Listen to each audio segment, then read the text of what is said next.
queria trazer uma palavra da parte de Deus para o coração dos irmãos, sem muita delongas.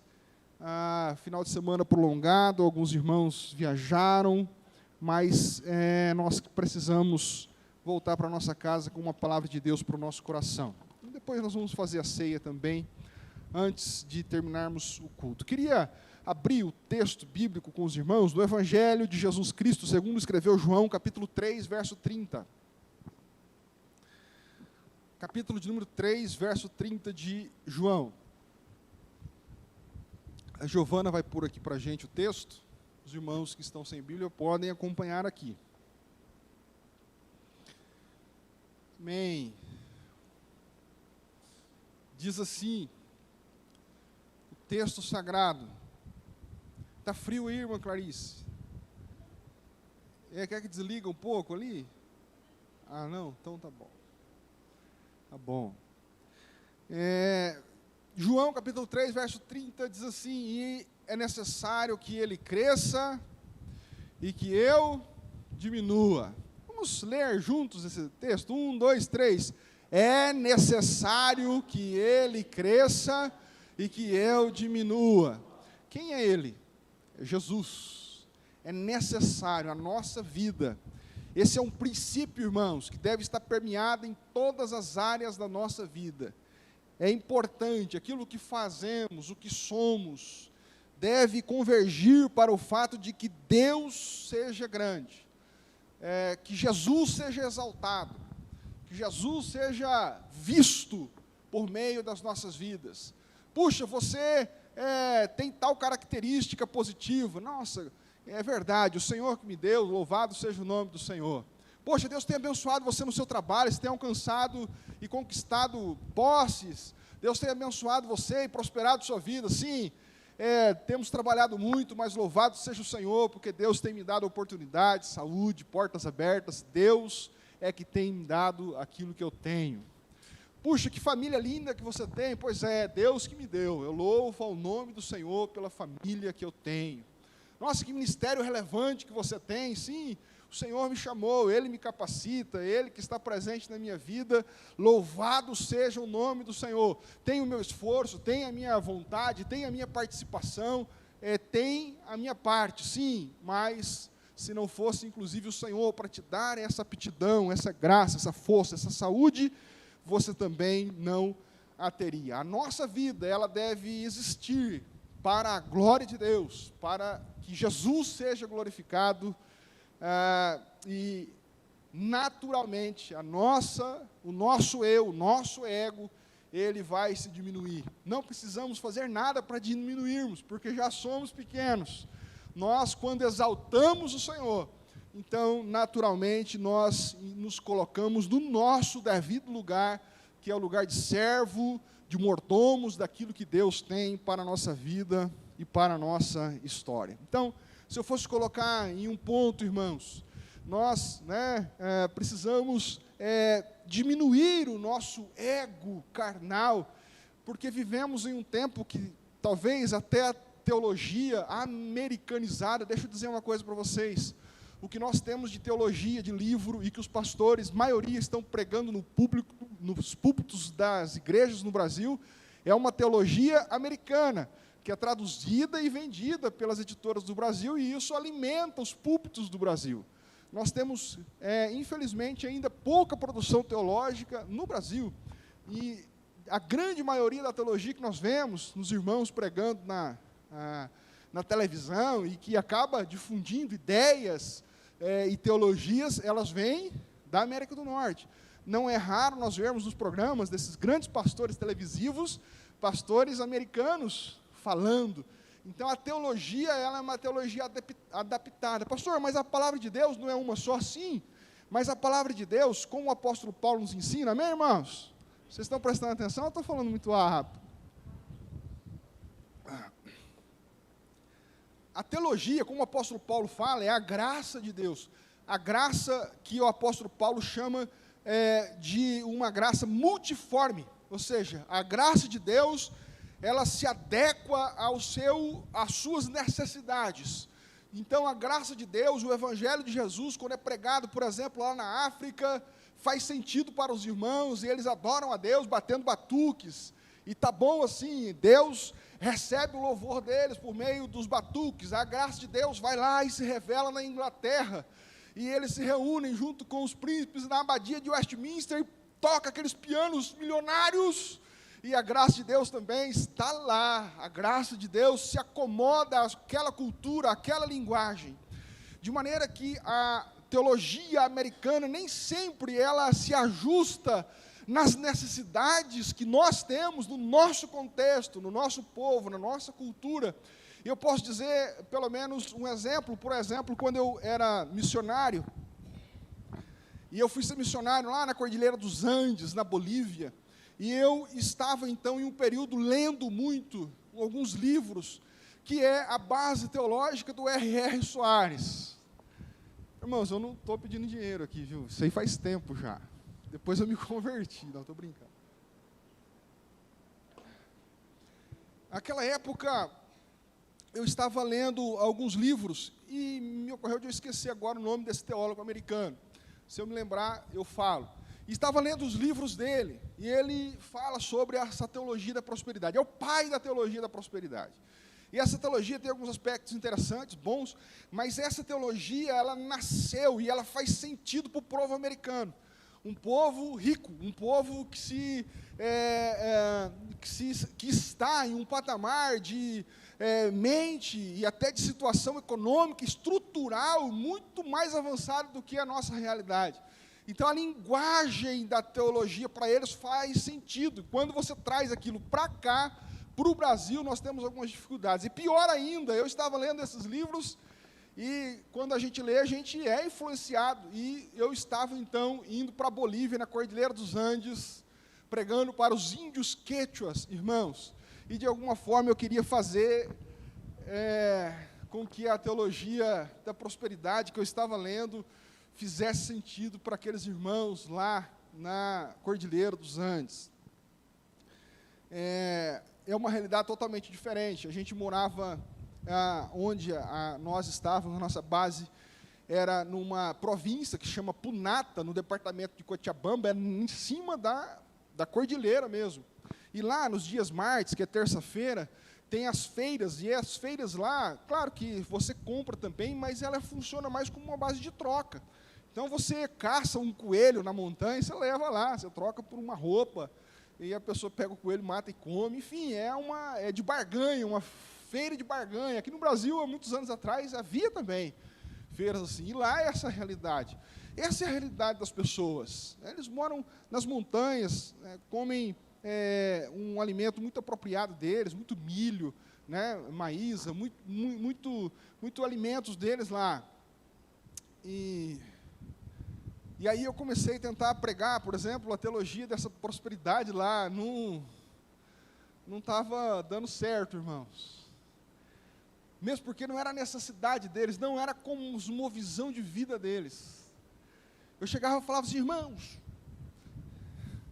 se vocês crêem, mesmo aqui, no meio, falando em espanhol, obviamente, mesmo em la montanha, Deus lhe dará um alto, muito bueno, muito lindo, hermoso. Irmãos, como que eles vão andar de carro lá na montanha?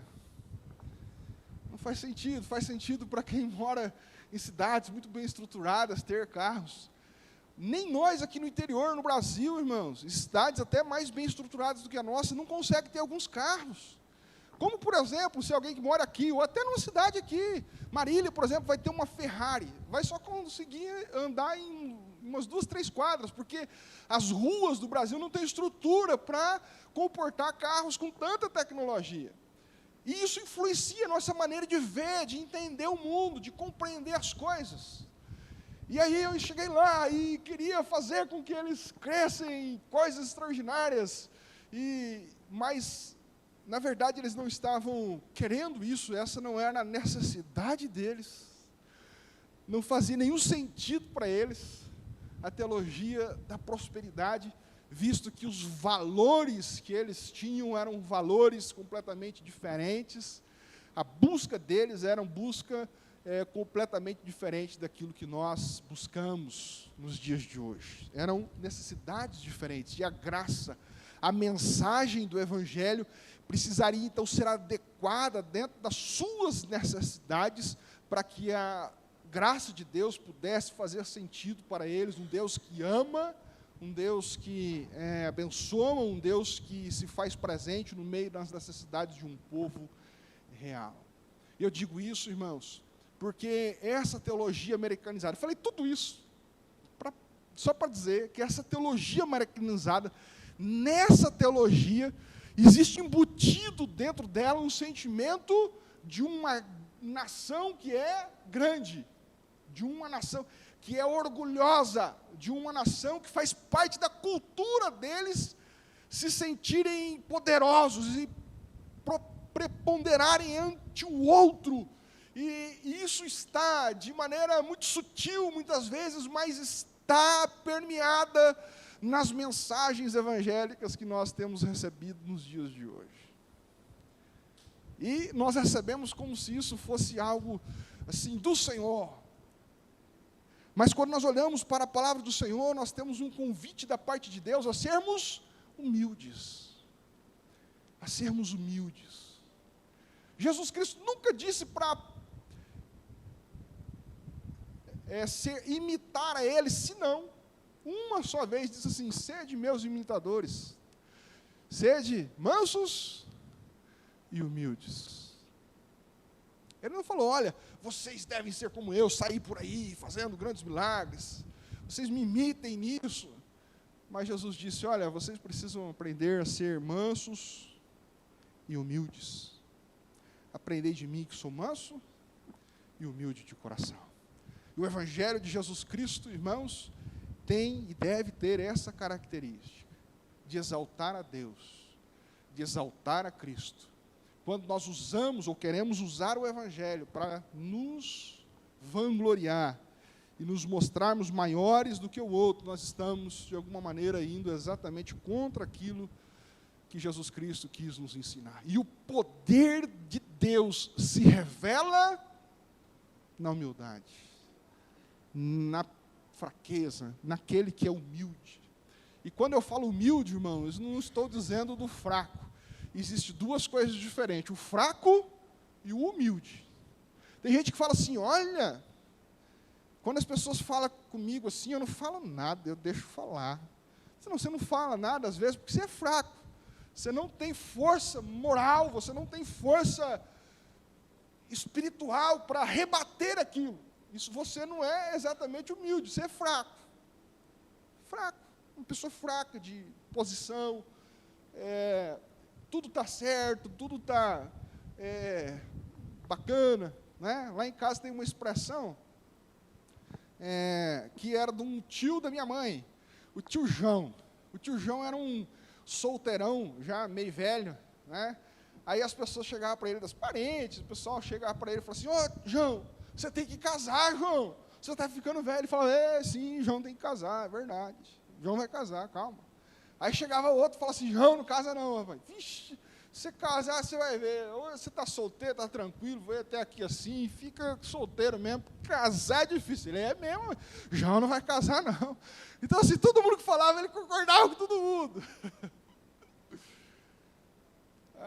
Às vezes é medo de se opor, enfim, há muitas circunstâncias que, na verdade, aquela pessoa não é humilde, ela é fraca.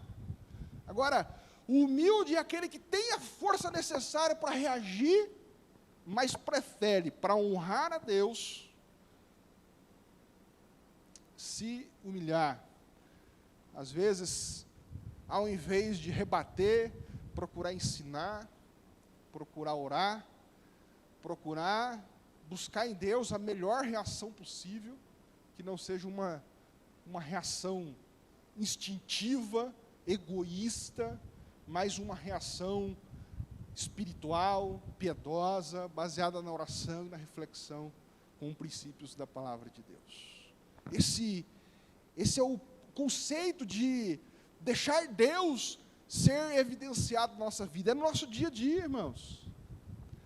Hoje em dia nós estamos vivendo um tempo do marketing, inclusive na vida religiosa, espiritual. Né? Por exemplo, a gente prega uma mensagem dessa, irmãos, que Cristo cresça e que nós diminuamos, é verdade. Aí amanhã o camarada vai lá e compra uma caneta, uma camiseta, Jesus, estou deixando Cristo. Não é isso que o texto está falando. Se você quiser usar uma camiseta escrita de Jesus, legal, bacana. Mas não é isso, você não está evidenciando Jesus na camiseta. Evidenciar Jesus é no seu dia a dia, no seu trato com o esposo. Aí é que está, meu irmão, minha irmã. No trato com a esposa é um desafio diário. Dá vontade de falar, dá vontade de reagir, mas então eu busco no Senhor uma condição espiritual para reagir da forma adequada. Reagir da forma de Deus, não deixar com que o nosso ego carnal se prepondere sobre a glória de Deus. E é interessante que o texto fala, convém que ele cresça e que nós diminuamos, porque nem sempre o outro merece o nosso respeito. Mas o Evangelho não quer dizer que o outro tenha ou não respeito, nós fazemos isso por conta de Cristo, por causa da glória de Cristo. Não, pastor, mas olha, rapaz, se eu não tenho o vizinho que eu tenho, se o senhor tiver, meu Deus do céu, aquele vizinho lá, espírito de porco danado, meu Deus, eu já estou, olha, eu não aguento mais, e ele não merece o meu respeito. Mas reage de forma cívica, cidadã, tranquila, como um cristão, talvez buscando até os organismos da cidade para adequar uma situação, mas faça isso de maneira para honrar o nome de Jesus. Para honrar o nome de Jesus. Não é porque o outro merece, mas é porque Jesus pede que nós, por meio da nossa vida, honremos a Ele em todas as nossas em todas as áreas das nossas vidas. O nosso coração deve buscar a satisfação na glória de Deus, e não exatamente na glória pessoal, porque o nosso coração ele é enganoso, diz a Bíblia. Quando a gente acha, irmãos, as maiorias, eu digo comigo mesmo, as maiores encrencas que eu me meti foi por questão de ego. Se tivesse deixado passar, teria dado muito menos consequência. Teria sido muito melhor tudo. Não é? E é por isso que nós devemos ver. Quando nós vivemos uma vida para a glória de Cristo, irmãos, nós fazemos isso para a proteção do nosso próprio coração, proteção da nossa própria vida. Devemos diminuir essa natureza em nós, que busca sempre essa vontade de talvez ser Deus, e nos coloca numa posição de servos. Jesus Cristo, ele ensina isso, quando a Bíblia fala que ele chama os seus discípulos em um lugar, e tira o sapato deles, pega um balde, e a Bíblia diz que ele coloca uma vestimenta de servo, e começa a lavar o pé dos discípulos. Lava o pé dos discípulos, não é? E fala assim, olha, aí tem Pedro, lembra? Pedro fala, não, pelo amor de Deus, o senhor vai lavar meu pé? Não, o senhor é o mestre, o senhor não vai lavar o pé, nós que temos que lavar o seu pé. Jesus fala assim, Pedro, se você não deixar eu lavar seu pé, você não tem parte comigo mais. Pedro, eu gosto de Pedro. Pedro era cheio de emoção, né? Ele era da pá virada. Não vai lavar meu pé, não. Jesus falou isso para ele. Ele falou, Senhor Jesus, então se o senhor quiser me dar um banho inteiro logo, taca água em mim, o senhor faz o que o senhor quiser comigo, que eu quero estar junto com o senhor. Coisa gloriosa. Eu quero estar junto com o Senhor. E Jesus diz, olha, quem não fizer isso, quem não se colocar como último, não entendeu nada do reino de Deus. Quem não se colocar como servo, para servir o outro, ainda não conseguiu entender nada em relação ao reino do Senhor. Devemos crucificar a nossa carne com as nossas paixões, as nossas concupiscências, procurar mortificar essas paixões que nós temos, para que o Senhor Jesus Cristo seja glorificado em nossas vidas. Irmãos, a comunhão ela só é possível na humildade. Se uma igreja não cultiva a humildade, logo ela... Se uma igreja não cultiva, os seus líderes não cultivam a humildade, o pastor não cultiva a humildade, a igreja logo se espalha. Não é raro. Faz quase 25 anos já que eu estou trabalhando em ministério. Nunca vi alguém bicudo crescer no reino de Deus. Deus honra quem é humilde. Conheço pastores que às vezes nem sabem pregar direito, mas tem um ministério extraordinário. Só o olhar dele é um olhar de afeto, de aceitação, de bênção. E conheço outros pastores artistas maravilhosos, falam com uma eloquência extraordinária, conhecem textos bíblicos extraordinários, mas aonde vai a igreja explode. Porque o reino de Deus não tem a ver com isso. O reino de Deus não tem a ver com a encenação ou com o poder da vaidade, mas tem a ver com o poder da humildade. E a humildade é a receita para que na nossa família haja humildade, união. Muito se fala em união. Tem o açúcar, união. Né? Mas se quer união mesmo dentro da sua casa, a primeira coisa é humildade. Se não tiver humildade, não haverá comunhão na família. Não tem como, irmão. Não tem como. Como haverá comunhão? Né? A luz e as trevas, São Paulino e corintiano, como que vai dar? E na nossa casa tem. Como vai dar bom a reunião familiar entre um bolsonarista e um petista?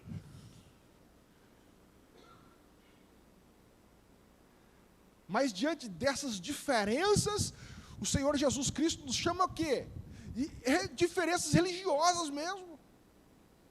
O Senhor nos chama a quê? A termos humildade.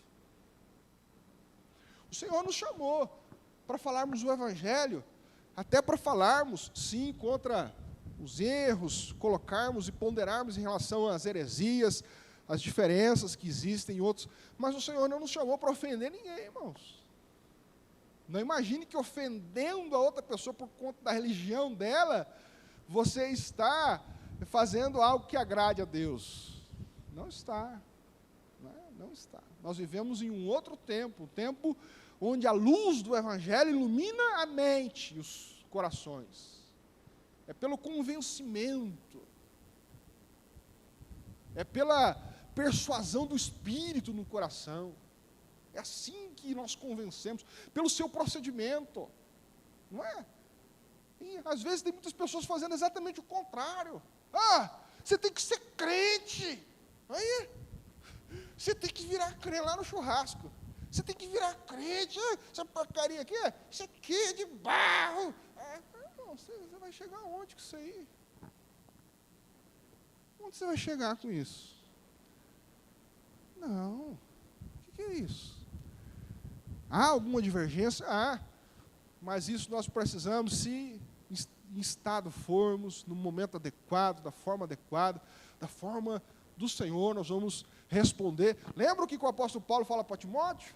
Olha, vocês precisam aí se preparar, aprenderem, manusear as Escrituras para responder com mansidão a respeito da vossa fé.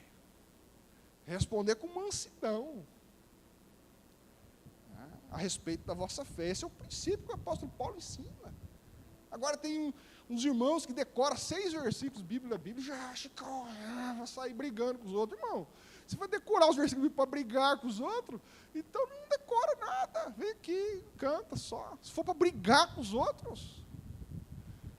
Não. Nós fomos chamados para ser bênção, para ser luz do mundo, para abençoarmos, fazermos diferença na vida e nos corações das pessoas.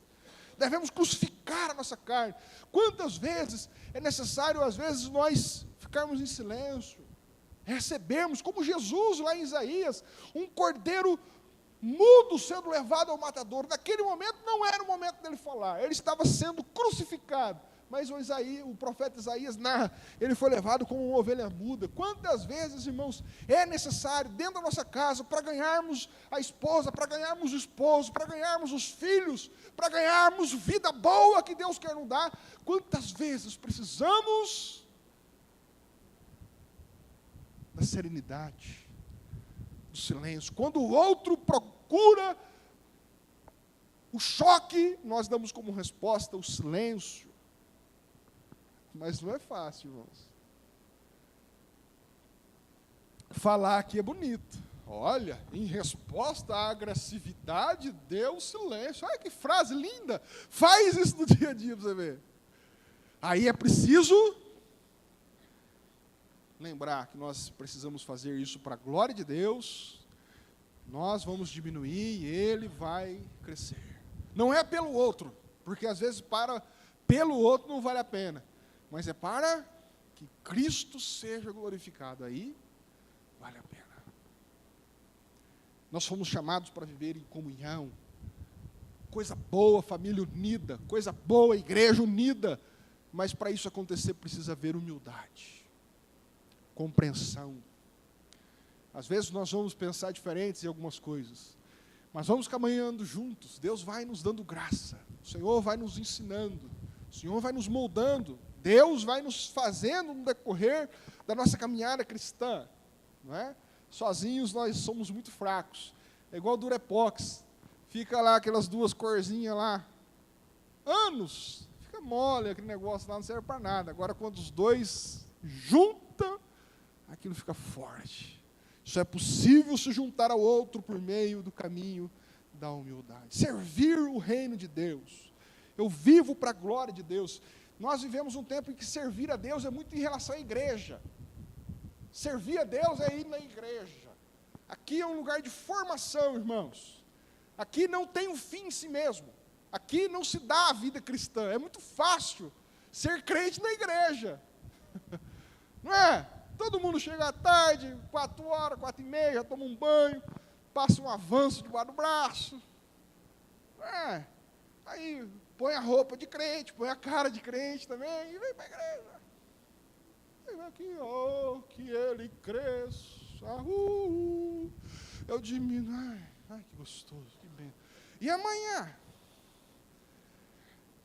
E amanhã no trânsito? Camarada, que ele cresça nada, seu sem vergonha, e vai, e o coraçãozão explode. É aqui sim, mas é amanhã também. É lá em casa. É a hora que o tempero na comida não pega bem. É a hora que alguém faz alguma coisa que não te agrada, que fala algo que não te agrada, ou que você se depara com alguma coisa que seu filho fez. Algo na sua família que falou e te machucou. Né? Ela vai ver, vou lá, peraí, vou lá. Calma, irmã. Calma. Ele vai ver quem que eu sou. Eu chuto o pau da barraca.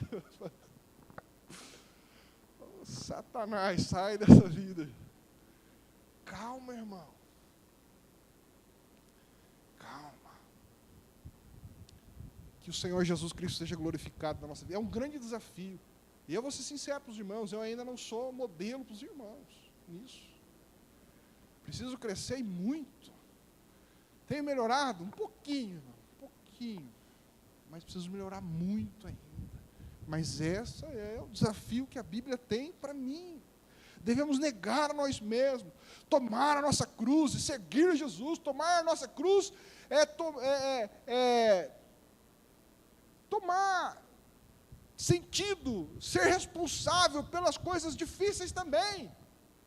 A gente só quer coisa boa, só quer alegria, só quer nas coisas difíceis. Toma a sua cruz, se responsabilize pelos problemas também, encare a dor, encare o não, encare a frustração, encare essas coisas como alguém maduro, que honra Jesus, que ama Jesus. Glorifique a Jesus no meio da sua dor, da sua luta, das suas dificuldades, das humilhações que alguém tem tentado impor sobre você. Honre a Deus com a sua postura de um homem de Deus, de uma mulher de Deus. Deixe Jesus crescer na sua vida. Se eu fosse deixar mais alguns versículos para terminar, eu deixaria para os irmãos Filipenses, capítulo 2, verso 3 e 4, não precisa pôr não, Gi. Que diz assim: não sejam egoístas, não tentem impressionar os outros, aqui está na linguagem de hoje, sejam humildes, pensando nos outros como melhores do que vocês mesmos, não pensem apenas nos seus próprios interesses, mas também nos interesses dos outros. Filipenses capítulo 2, verso 3 e 4. Pense também, reflita sobre a necessidade do outro. O mundo não gira em torno de você não, meu irmão, e nem de mim também. Lá na sua casa tem outras ponderações, tem outras formas, outras culturas, a pessoa criou numa cultura diferente, não for, leva em consideração. Você também não está todo certo, mas o outro também não está todo errado. O importante é a gente tentar fazer um exercício para que eliminemos as nossas ignorâncias e juntemos a nossa sabedoria, aquilo que há de positivo na nossa carreira, na nossa cultura. Eu trago as coisas boas da minha formação, e você, cônjuge, traz as coisas boas da sua formação. Há coisas tóxicas nos dois, vamos buscar em Jesus eliminá-las. Não há um mestre que ensina o outro, os dois aprendem juntos, com Cristo Jesus. Devemos, então, buscar o Senhor. O segundo texto é Marcos capítulo 10, verso 44, que diz: e quem quiser ser o primeiro entre vocês, deve ser servo de todos. Marcos 10, 44, é o episódio do lava-pés. Tem algumas igrejas que fazem, né?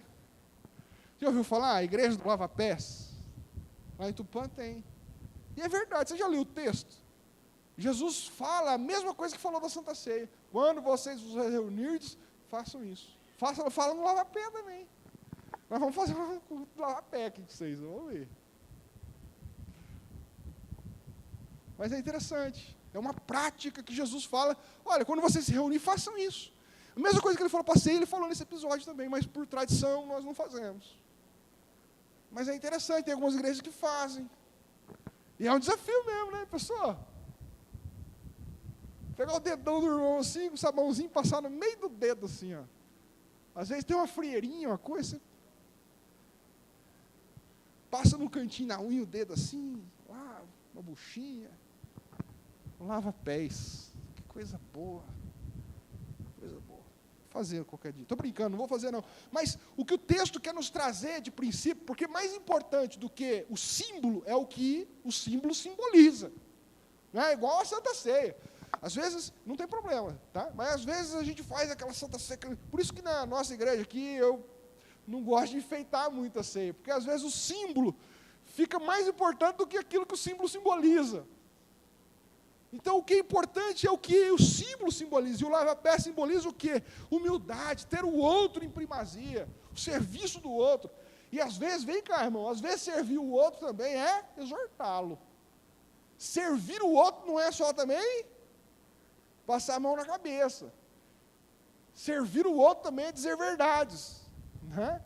Só para fazer um asterisco aqui, porque às vezes parece que servir o outro é só abanar, né? Não, ó, você está errado. Você se coloca no seu lugar. Olha, você precisa voltar para o caminho, você está errado nisso aqui. Você está servindo a pessoa, exortando ela, abençoando a vida dela. Mas, de qualquer forma, ter o outro como alguém a que nós devemos servir. E por último, 2 Coríntios, capítulo 5, 17. Portanto, se alguém está em Cristo, é uma nova criatura.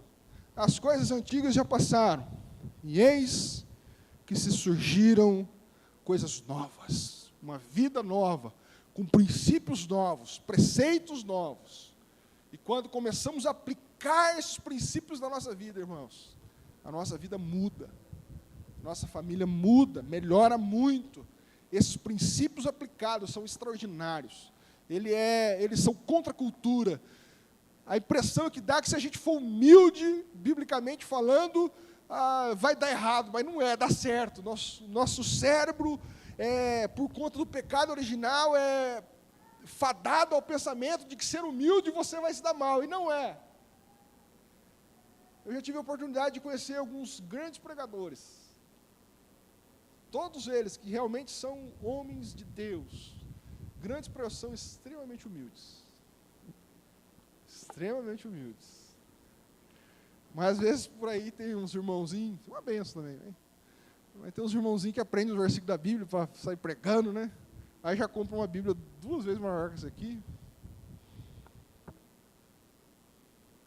Já chega assim na igreja, né?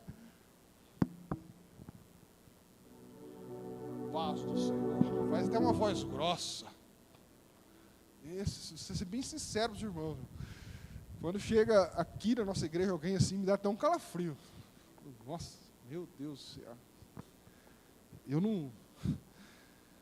Eu prefiro ir devagar, né?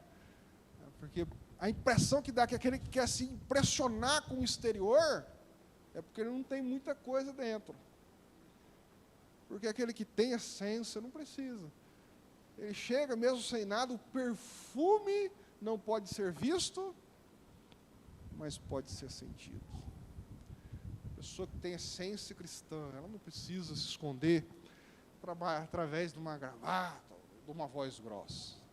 Mas se pôr gravata também não tem problema, não é isso que eu estou dizendo. Mas às vezes se usa esses recursos. Domingo que vem eu vou com uma gravata aqui, só para...